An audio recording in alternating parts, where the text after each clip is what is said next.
eu vou chamar o Danilo. Danilo estará ministrando a palavra de Deus. O Danilo ainda está muito fresco para ser apresentado, né? Se ele já estivesse em São Paulo há 1 ano, 2 anos, talvez ele não conhecesse boa parte, ou boa parte da igreja não o conhecesse. Mas o Danilo está apenas há 6 meses ali em São Paulo, estudando teologia. Danilo é desta casa, e eu louvo a Deus, né, pelo desafio que o Danilo tem pela frente. Eu podia dar um currículo completo aqui do Danilo, mas a única coisa que eu vou dizer para os irmãos é que ele continua solteiro, né? Então você irmã, né, você irmã que está solteira, o Danilo está solteiro ainda, e nós cremos, né, que Deus tem reservado coisas grandiosas para esse servo do Senhor. E eu queria orar com o Danilo nesse momento, né, queria abençoá-lo, queria pedir para você como igreja também abençoar a vida do Danilo. Estenda a sua mão aqui. Pai, é gostoso te servir, e nós vivemos em tempos onde o Senhor tem chamado a nossa geração, tem desafiado tantos corações. De forma especial, Pai, o Danilo caminha conosco já há um bom tempo. O Senhor tem mostrado, Pai, os frutos, os testemunhos de uma vida dedicada ao Senhor. Nós somos gratos ao Senhor pela alegria de ter o Danilo como representante desta igreja lá em São Paulo. Pai, nessa hora, de forma especial, queremos clamar que a tua unção, graça do Senhor, esteja sobre a vida do Danilo, e que ele seja hoje, mais uma vez, Pai, instrumento para abençoar as nossas vidas, assim como já nos abençoou tanto durante o tempo que passou aqui em Arapongas. Pai, nós o abençoamos com a tua palavra, em nome de Jesus. Amém. Boa noite a todos. A graça e a paz, amém?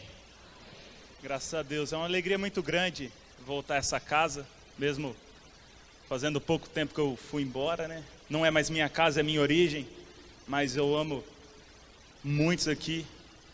Como o pastor Diego disse, faz pouco tempo que eu fui embora, 6 meses apenas, mas há muitas caras novas, não conheço muita gente aqui, isso é bom.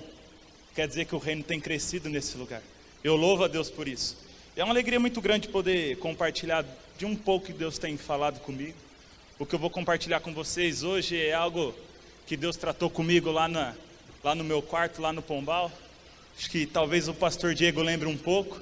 Dodô não passou por lá, o pastor Éder também lembra um pouco o que é Pombal, é onde eu moro. E Deus tem tratado comigo lá. Tem sido um tempo de crescimento, um tempo de muito aprendizado, alguns desafios, mas eu louvo a Deus porque Ele tem me sustentado. E eu quero compartilhar com vocês uma palavra que Deus colocou no meu coração. Eu quero te convidar a abrir a tua Bíblia no livro de João, Evangelho de João. Evangelho segundo João, capítulo 1, versículo 12.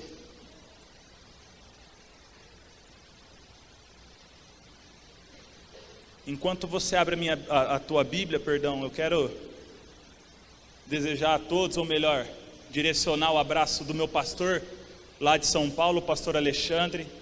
Ele manda um abraço a todos. É um pastor que já pregou nesse púlpito, um homem de Deus.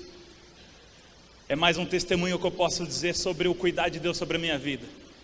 Eu saí de um lugar onde o evangelho genuíno é pregado para servir a Deus, em uma igreja onde o evangelho genuíno é pregado e onde o reino de Deus se estabelece. A igreja metodista em Diadema. Quando chegamos em São Paulo, lá nós somos designados para trabalhar como seminarista em alguma igreja da terceira região, de toda a grande São Paulo. E Deus cuidou de mim, e por amor dele sobre a minha vida, eu estou em Diadema, a igreja do pastor Alexandre, e ele manda um abraço a todos. Vocês encontraram João capítulo 1, versículo 12, amém? Ou então nos acompanhe no Data Show. A palavra de Deus diz assim: mas a todos quantos o receberam, deu-lhes o poder de serem feitos filhos de Deus, a saber, aos que creem no seu nome. Vou ler mais uma vez.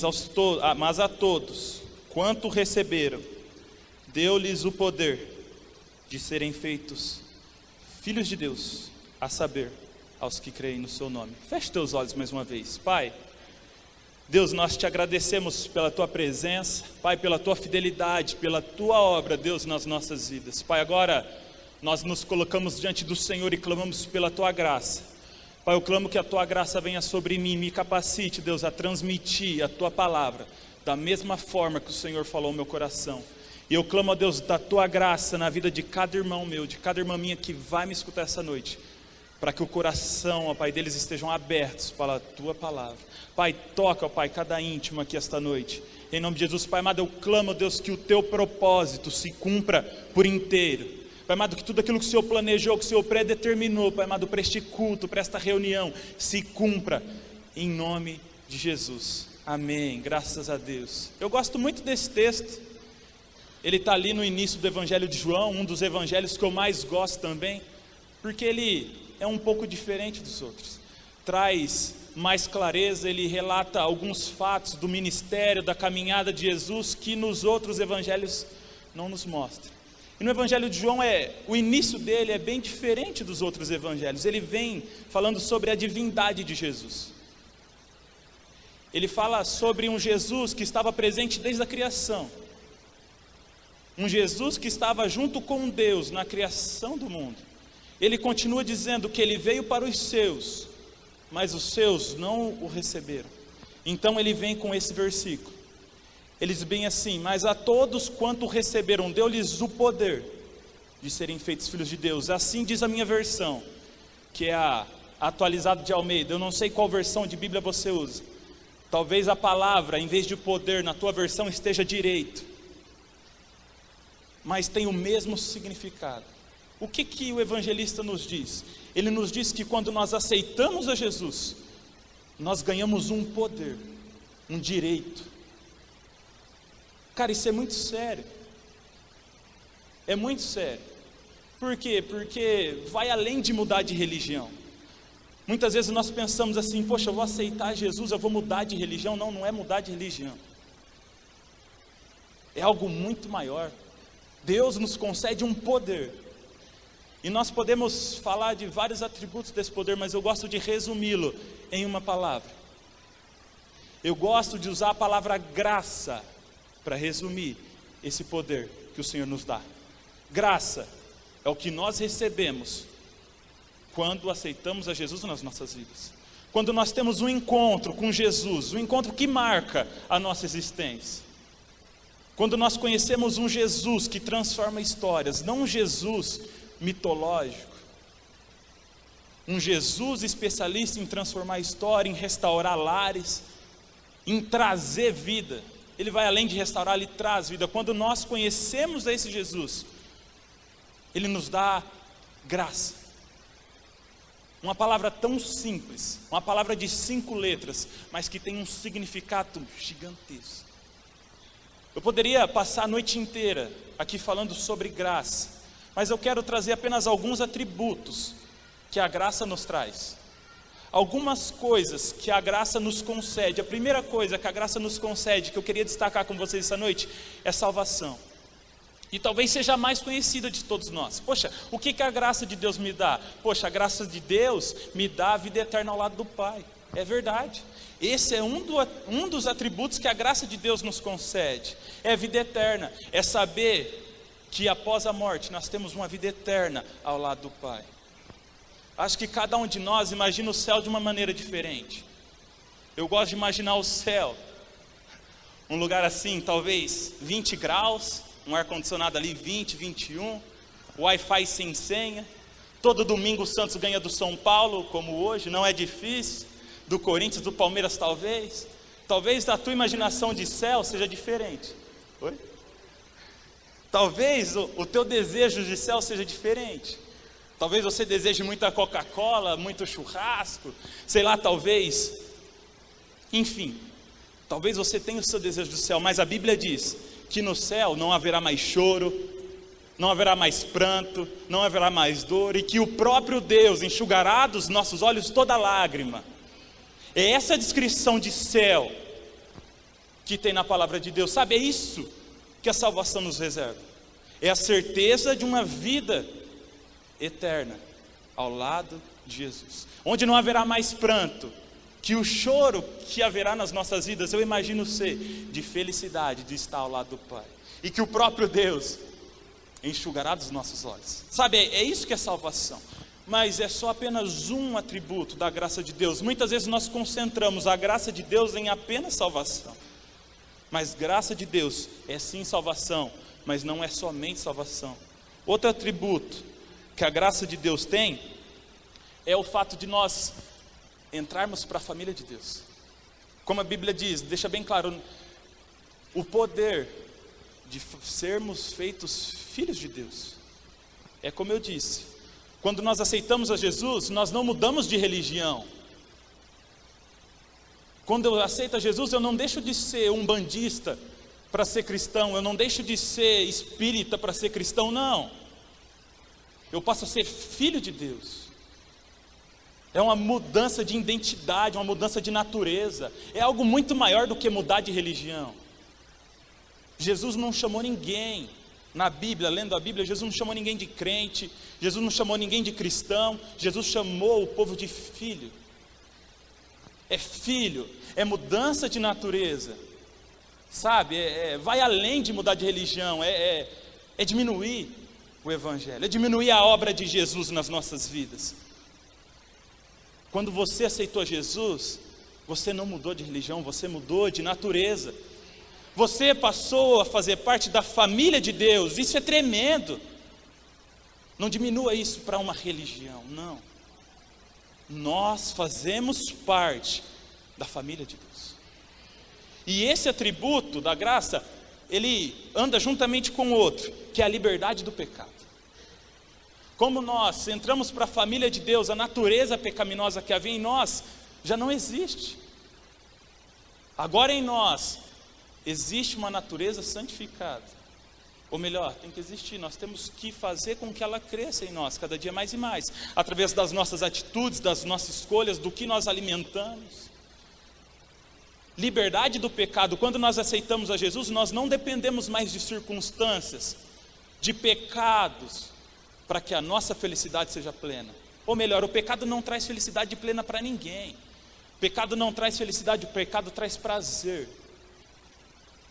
Só tem um que fica feliz com o nosso pecado, que é Satanás, porque a única coisa que nos afasta de Deus é o pecado. Só que quando nós aceitamos a Jesus, nós temos o poder, a graça de Deus de sermos livres do pecado, de ter uma alegria independente de circunstância, de não depender do pecado para ter prazer. Esse é mais um atributo da graça de Deus. O quarto atributo que eu queria falar com você essa noite é intimidade com Deus. A Bíblia diz que quando Jesus morreu naquela cruz, o véu se rasgou.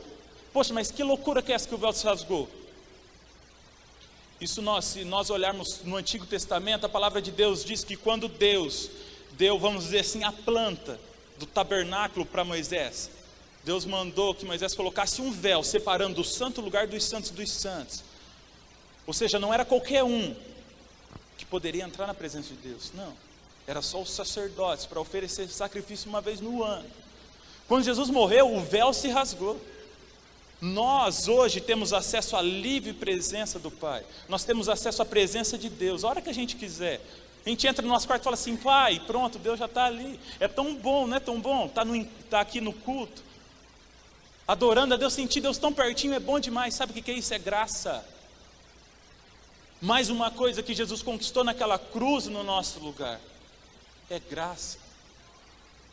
Intimidade com Deus é mais um dos atributos da graça de Deus. Não diminua a graça de Deus pensando que ela é apenas salvação.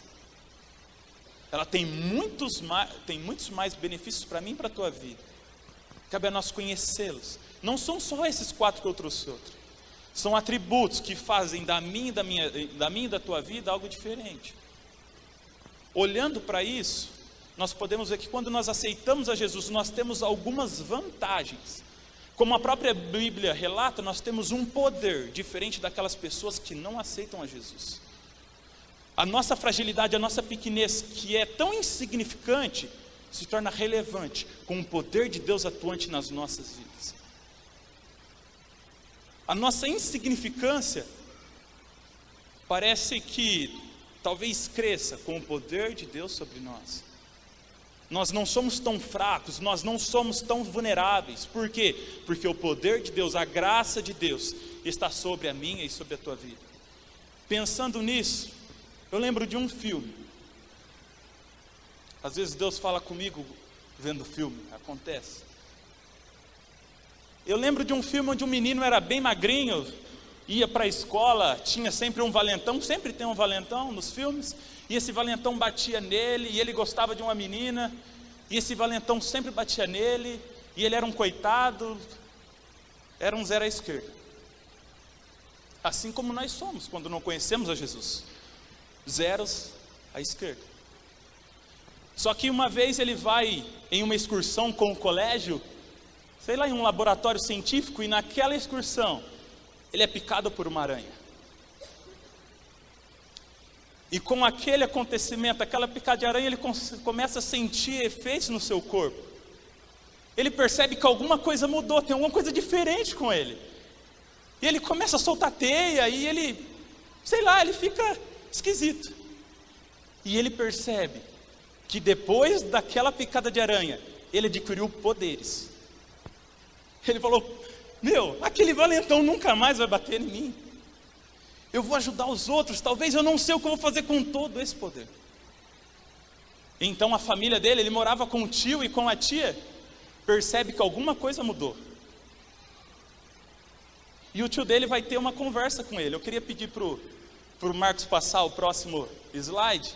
Está meio claro, não dá para ver, mas esse seria o título da minha mensagem essa noite.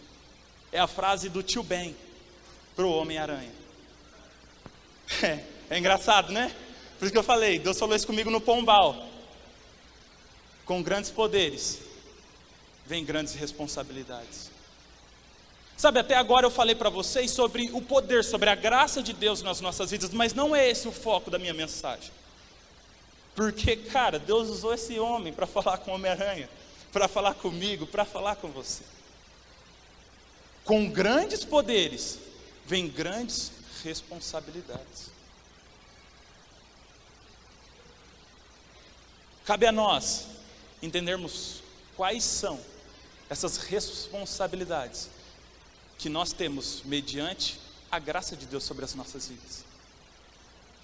Sabe, nós temos um dever a cumprir. Nós precisamos dar uma resposta a essa graça.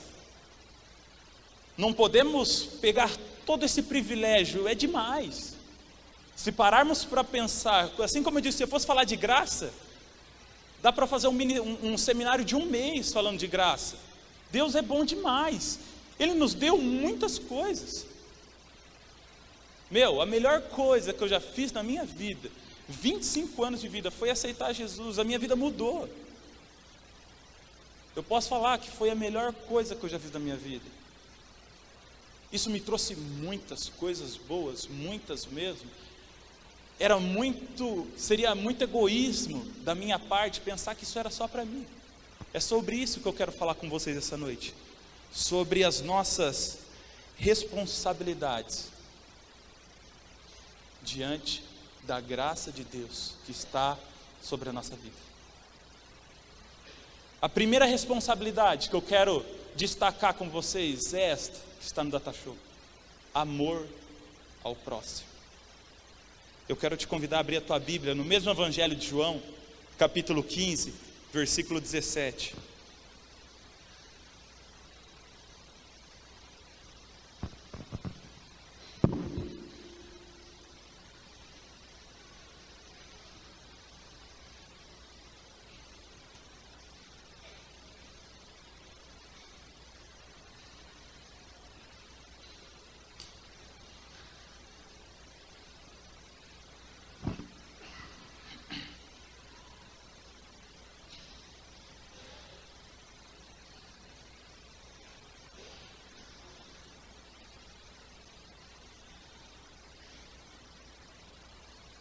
Evangelho de João, capítulo 15, versículo 17.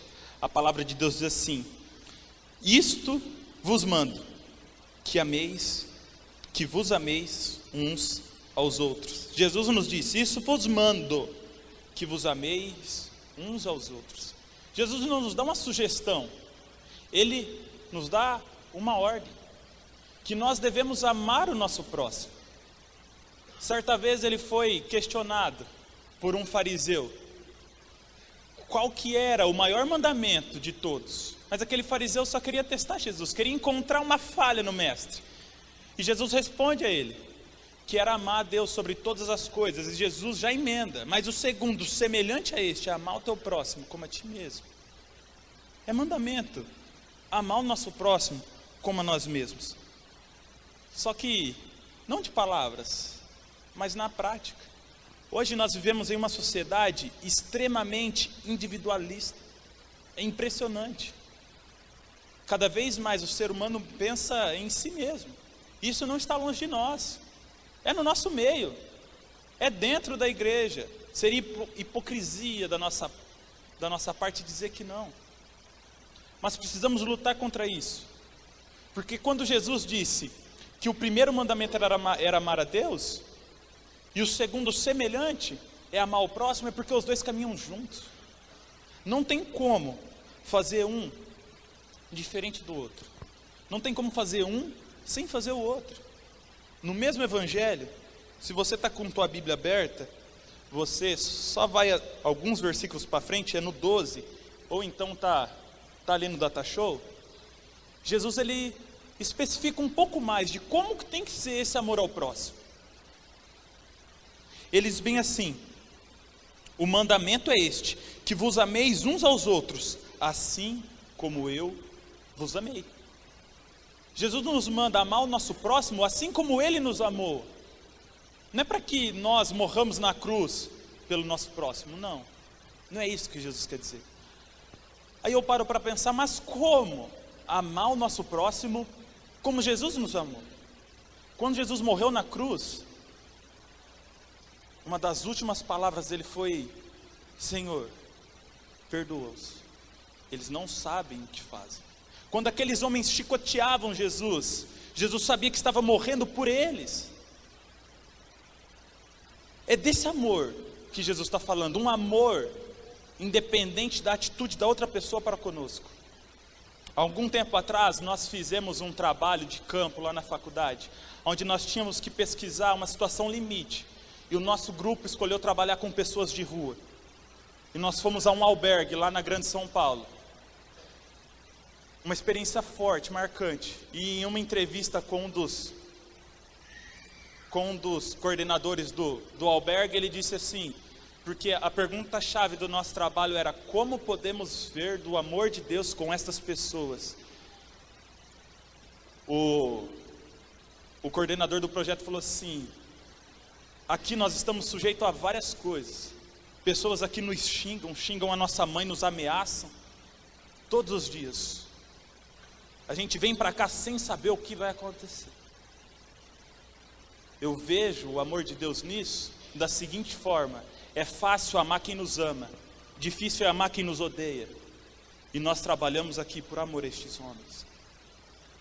É desse amor que Jesus está falando. É desse amor, um amor independente da atitude do outro para conosco. Algum tempo atrás teve um fato que me chocou lá em São Paulo. Quando eu li a notícia, um menino, se eu não me engano, o menino Ítalo, ele foi morto pela polícia. Menino de 10 anos. Sim, ele estava roubando? Sim, ele estava roubando. 10 anos? Sim, ele tomou um carro no furto. O que eu mais escutei foi assim: menos um bandido. Sabe o que eu mais escutei? Foi assim: quem mandou ele roubar?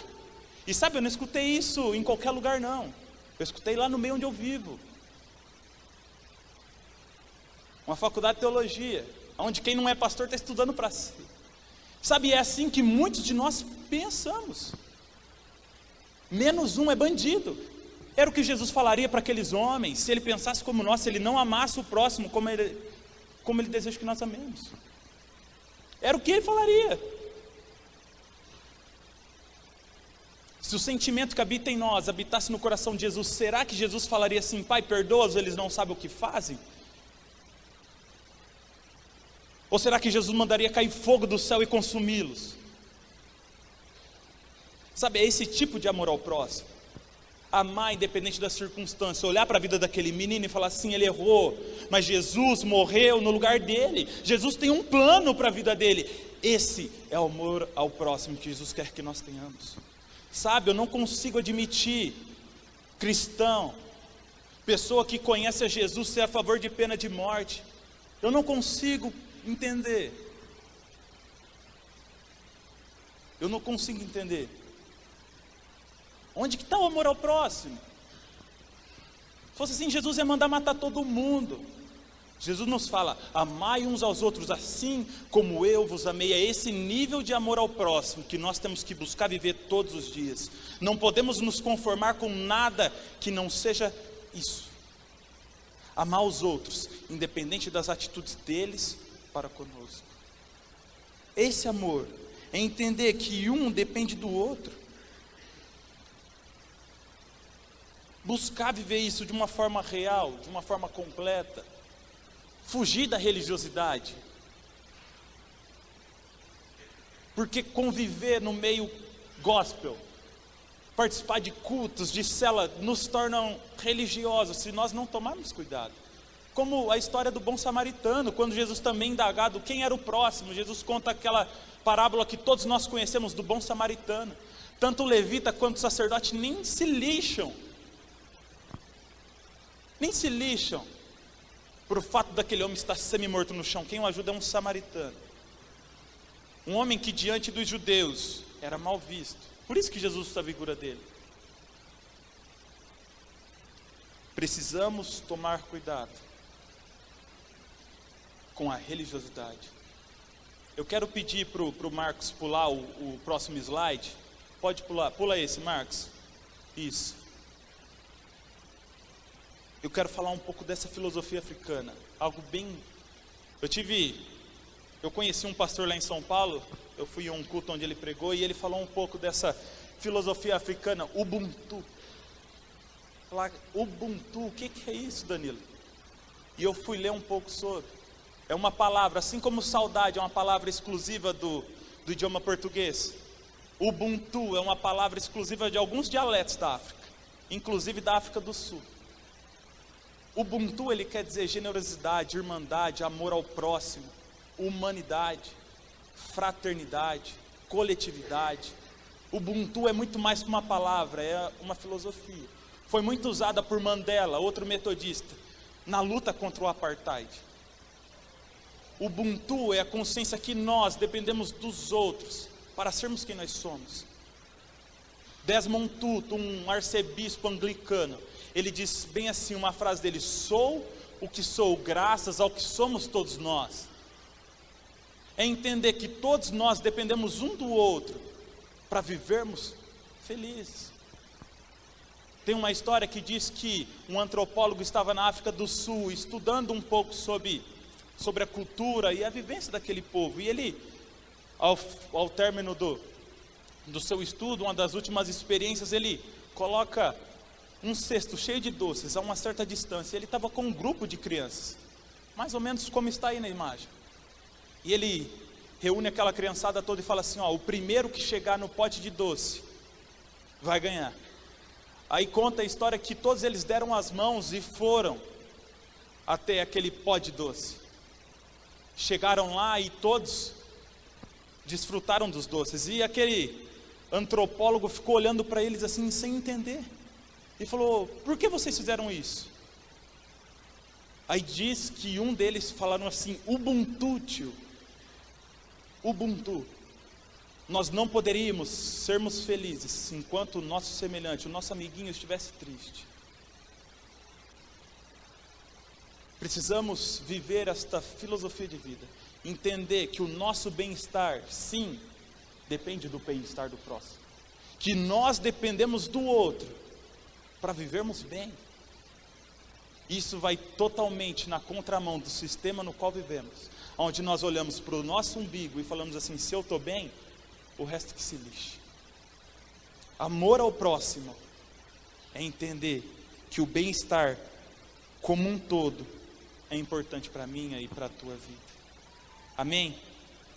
O próximo ponto que eu quero falar com vocês, que é extremamente importante, na vida de um homem e de uma mulher de Deus é santidade.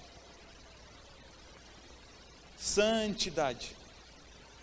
É importante na minha e na tua vida. Eu quero te convidar a abrir a tua Bíblia no livro de 1 Pedro, capítulo 1, versículo 16.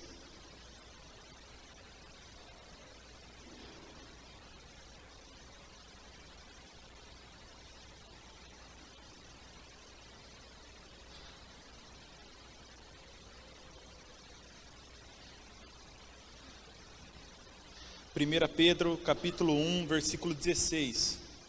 Se o amor ao próximo é um dos nossos deveres como filhos de Deus, a santidade é outro, indispensável. Esse versículo, além de usá-lo ele para falar sobre santidade, é o meu aval bíblico para torcer para o time que eu torço.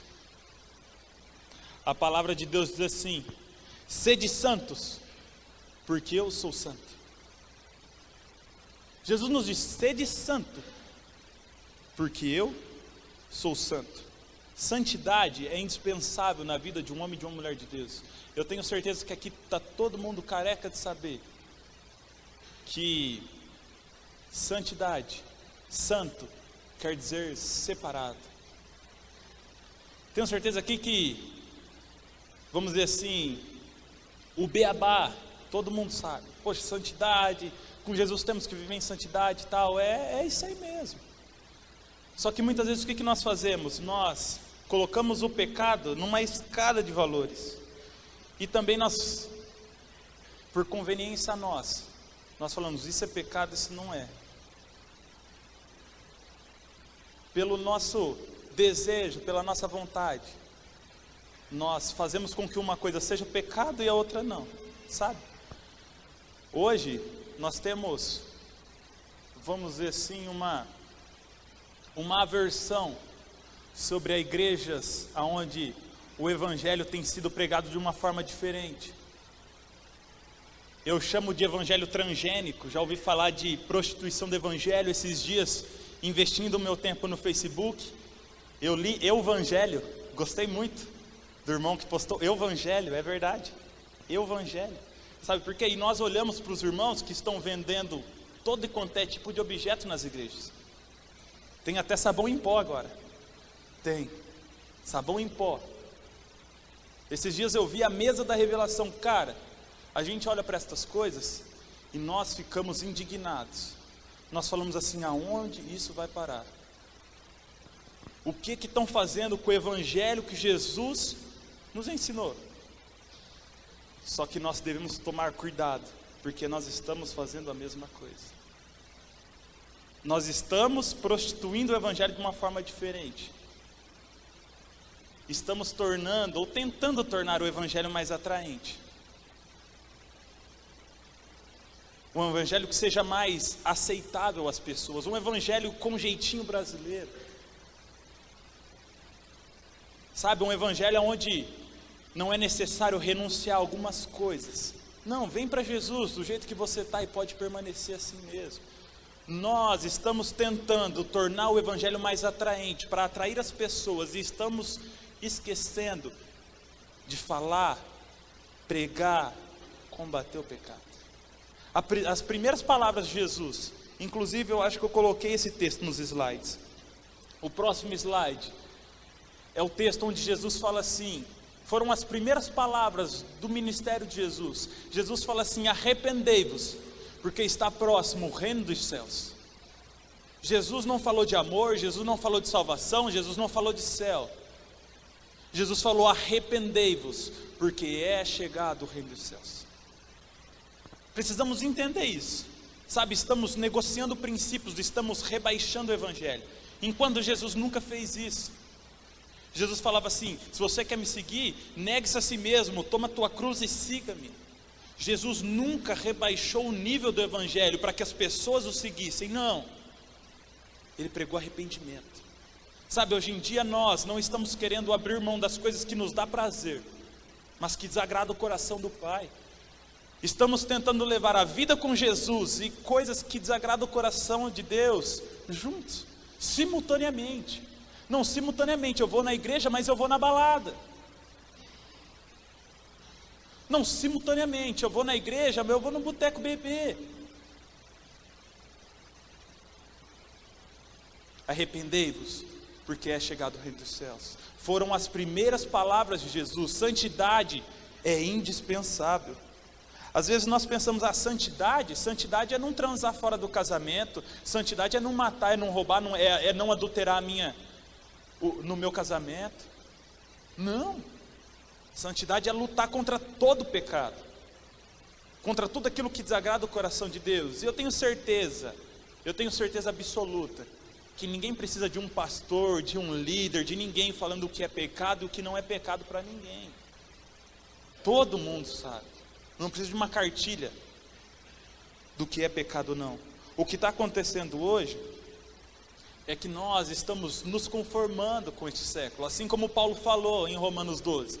Só que ele fala assim: não vos conformei-vos com este século, mas transformai-vos pela renovação da vossa mente. Nós estamos nos conformando. Assim, poxa, eu até vou ir na igreja, mas eu não vou largar minha balada. Poxa, eu até vou na igreja, mas eu não consigo parar de mentir, eu não consigo parar de adulterar, eu não consigo parar de pegar as menininhas, eu não consigo parar de ficar com... Santidade é requisito na vida de um filho. Santidade é dever na vida de todos aqueles que têm a graça de Deus sobre a sua vida. Ou melhor, Deus, Jesus, o próprio Jesus nos capacita a viver em santidade. Assim como eu disse, quando nós aceitamos a Jesus, a nossa natureza pecaminosa é trocada pela natureza divina. Nós não somos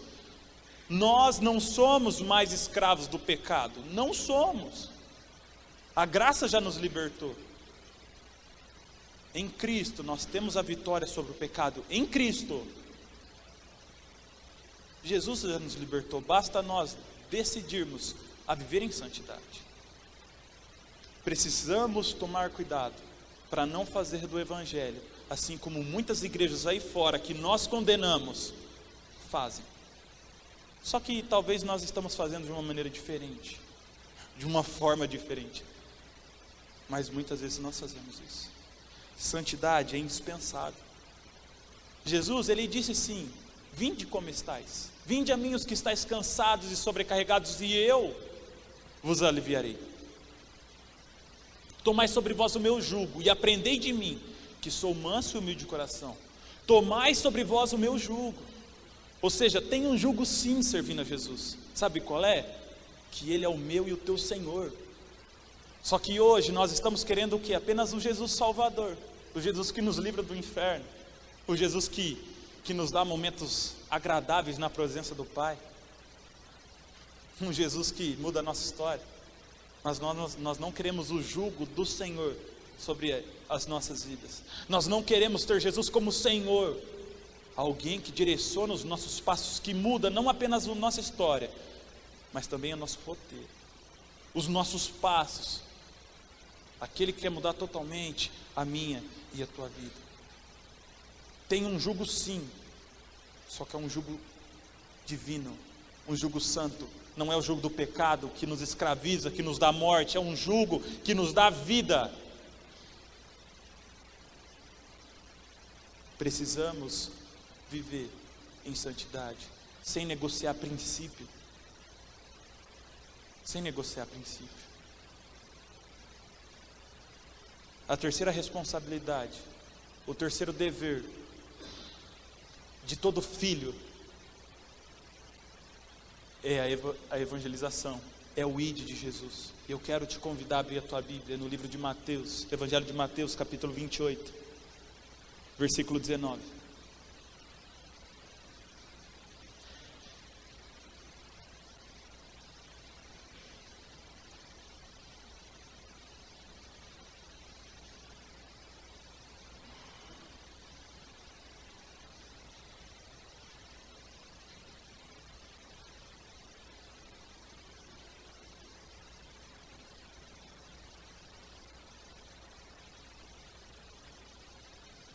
Evangelho de Mateus, capítulo 28, versículo 19. A palavra de Deus diz assim: ide, portanto, fazei discípulos de todas as nações, batizando-os em nome do Pai, e do Filho, e do Espírito Santo. Essa é denominada, inclusive, o subtítulo da minha Bíblia está a grande comissão. Ou seja, no final do ministério de Jesus, as últimas palavras dele, ele pega e solta essa: agora que vocês viram tudo isso, que vocês desfrutaram de tudo isso, agora vocês vão e preguem o Evangelho a todas as nações, propaguem as boas novas, digam que o Filho de Deus veio à terra, nasceu, cresceu, fez milagres, morreu, mas ressuscitou.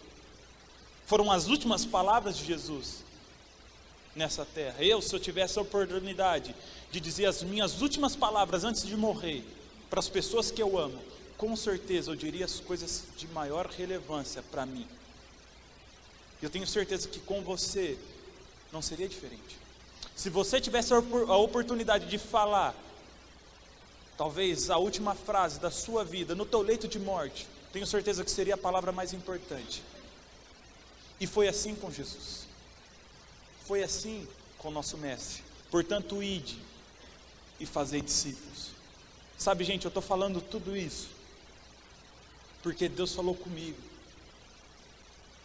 lá no meu quarto, em São Paulo. E Ele falou muito sério ao meu coração, muito forte. Sabe?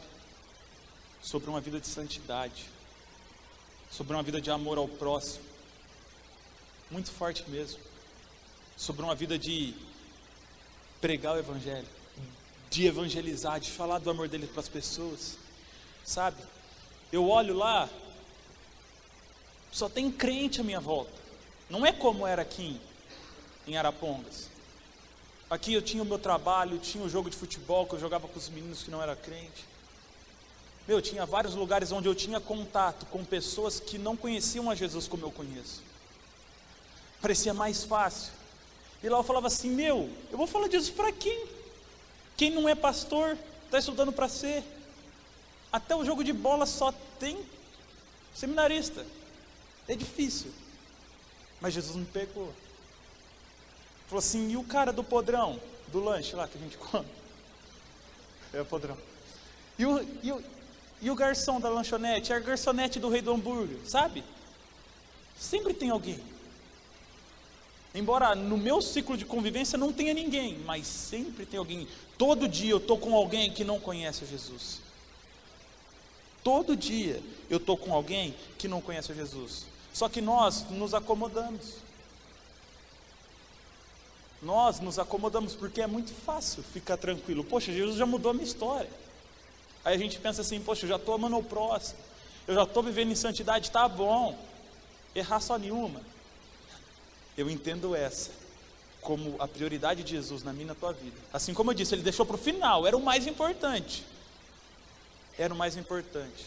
Foi por isso que Ele transformou a minha e a tua história. E está no próximo texto, que está no Data Show. 1 Pedro 2,9, um texto que nós usamos muito. Onde a palavra de Deus diz assim: vós, porém, sois raça eleita, sacerdócio real, nação santa, povo de propriedade exclusiva de Deus. Nossa, o crente adora usar esse texto. Faz bem para o ego escutar tudo isso aí. E é verdade. Nós somos tudo isso. Quando Jesus mudou a história da minha e da tua vida, nós somos tudo isso. Nós realmente somos raça eleita, somos sacerdócio real, somos nação santa, nós fazemos parte da família de Deus. Só que a parte B nós esquecemos, que é o propósito, o porquê que Deus fez tudo isso para nós, o porquê que Deus fez tudo isso na minha e na tua vida. Ele continua dizendo assim, a fim é para, com o propósito, com a motivação, de proclamardes as virtudes daquele que vos chamou das trevas para a sua maravilhosa luz. Se Deus transformou a minha e a tua história, é para que nós proclamemos a verdade dele, para que nós falemos do amor dele para as outras pessoas, para quem não conhece. Essa é uma das principais motivações de Jesus ao transformar a minha e a tua vida, para que nós venhamos a ser uma ferramenta para que o reino dele se estabeleça nessa terra. para que o reino dele se estabeleça nessa terra.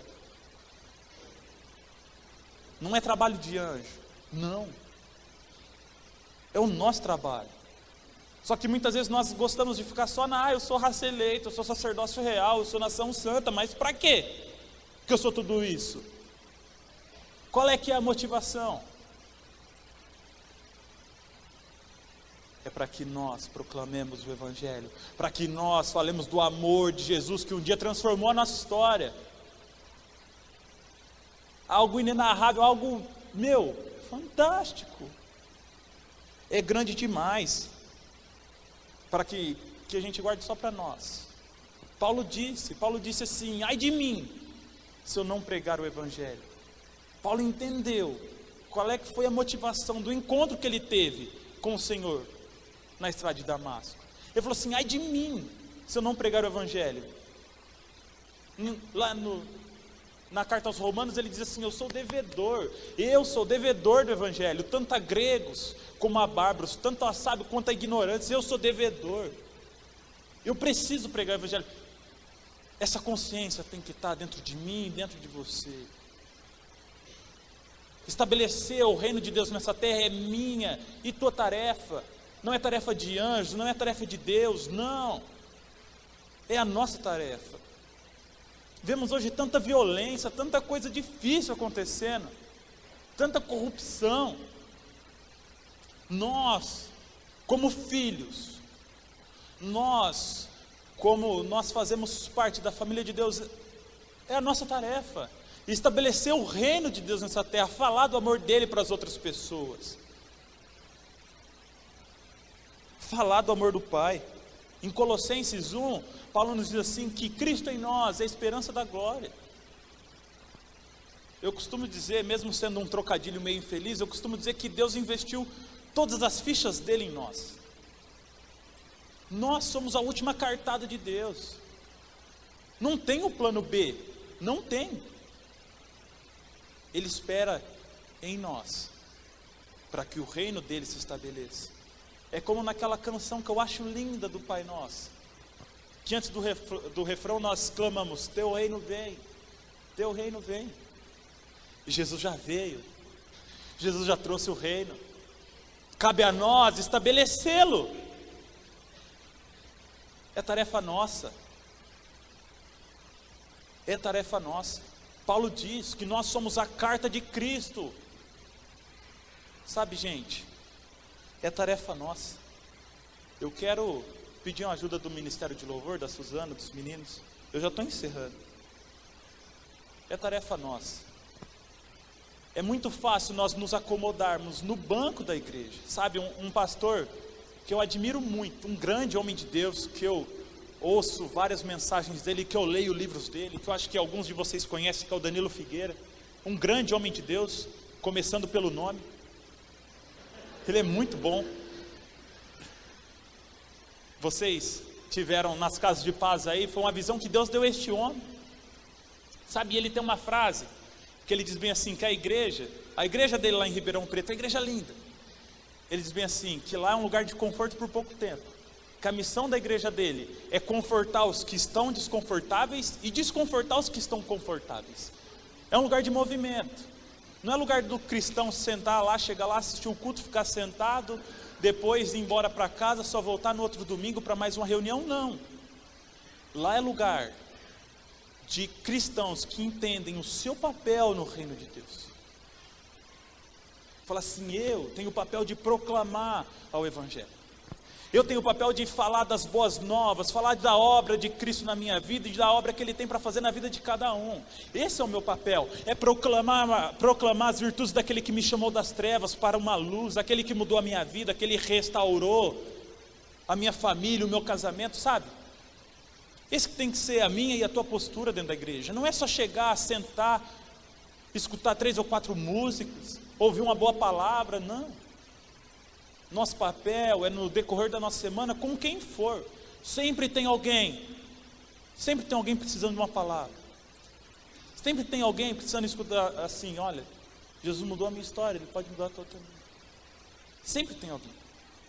Sabe, eu quero pedir para você abrir a tua Bíblia. É o último texto que eu quero ler com vocês. Livro de Atos, capítulo 1, versículo 8. Um texto muito conhecido.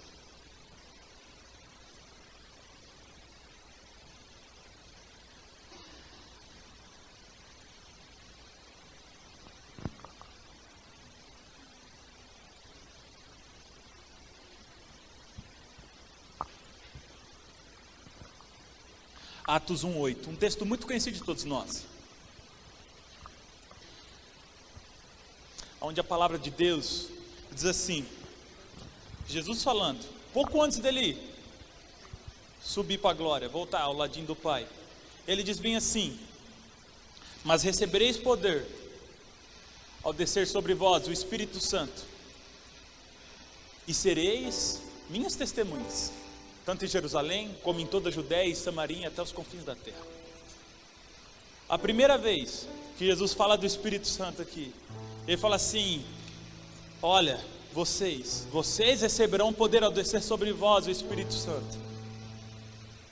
Jesus não fala assim, para ressuscitar um morto assim como eu fiz, não. Para curar um paralítico assim como eu fiz, não, Jesus não fala isso. Jesus não fala que eles receberiam o Espírito Santo para orar em línguas, não, Jesus não fala isso.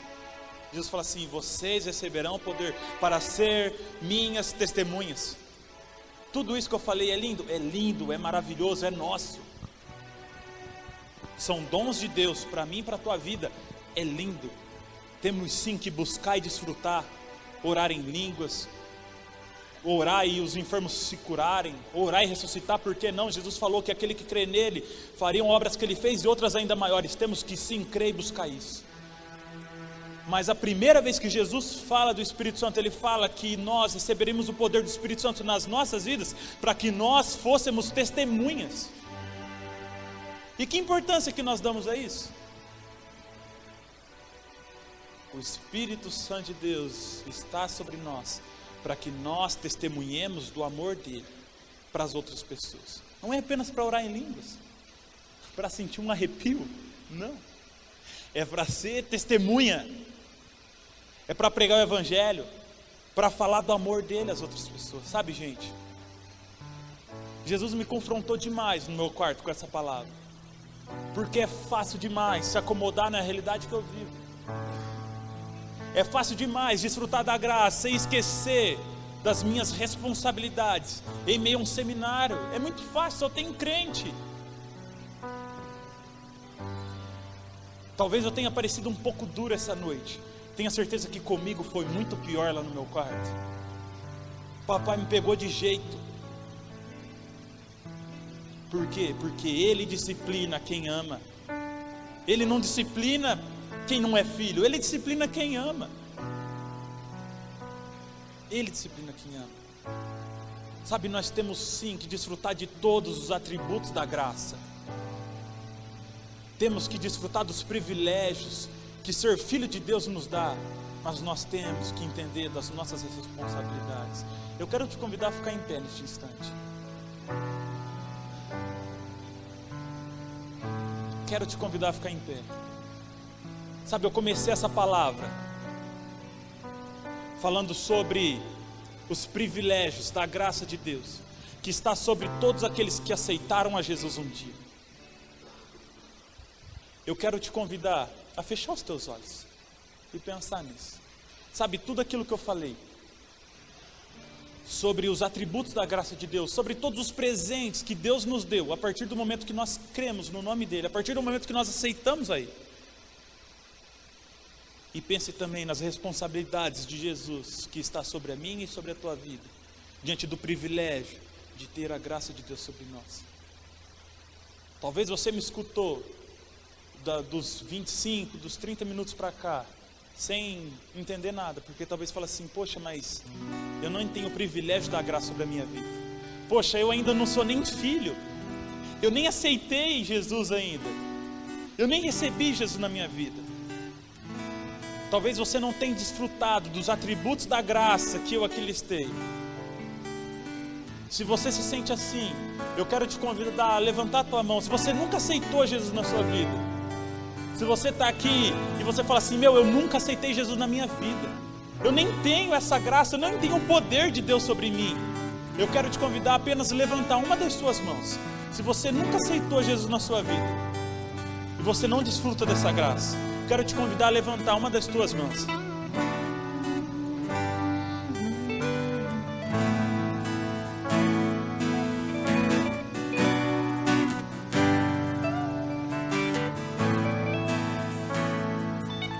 Amém.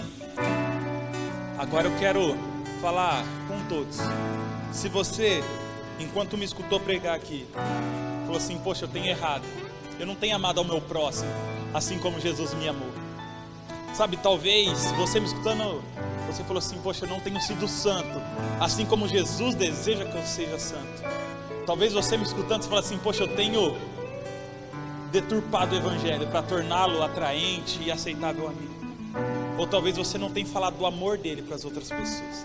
Se você acha que você tem falhado com os seus deveres como filho, eu quero te convidar para o altar essa noite. É noite de conserto. Assim como eu me consertei com Deus, se você acha que você precisa de conserto com Deus essa noite, eu quero te convidar para vir para o altar do Senhor. O altar está aberto, é lugar de conserto. Em nome de Jesus.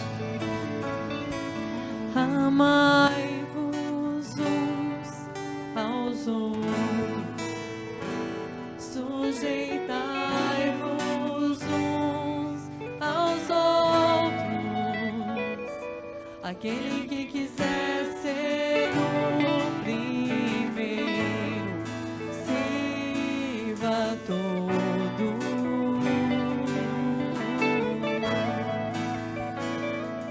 Temos um lugar no coração de Deus. Importa que Ele cresça e eu diminua. Quero servir aos meus irmãos, assim como Jesus.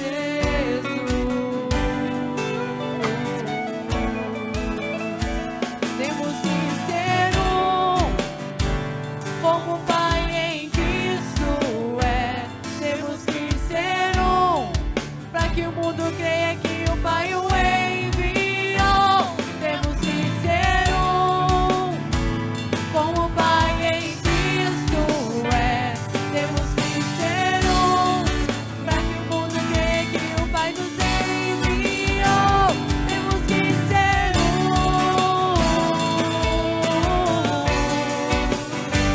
Temos que ser